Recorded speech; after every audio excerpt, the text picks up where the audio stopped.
ये देखिए जी, गाड़ी चढ़ा दी गई है और बड़ी ही महारत के साथ इस गाड़ी को चढ़ाया गया। पाकिस्तान तरीके से आपकी जो गाड़ियां थी उस जलसे के दौरान जो गाड़ियां छोड़ के चले गए थे मुजाहिरीन, उन गाड़ियों में से ये एक गाड़ी थी VYA272, इसे भी चढ़ा लिया गया। बड़ा मुश्किल एक अमल था, लेकिन ये अमल भी मुकम्मल कर लिया गया।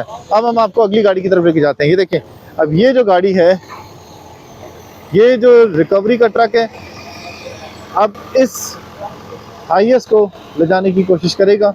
ये देखें, इसके लिए भी तमाम इंतजाम मुकम्मल कर लिए गए हैं और इसको शिफ्ट किया जा रहा है इस ट्रक में।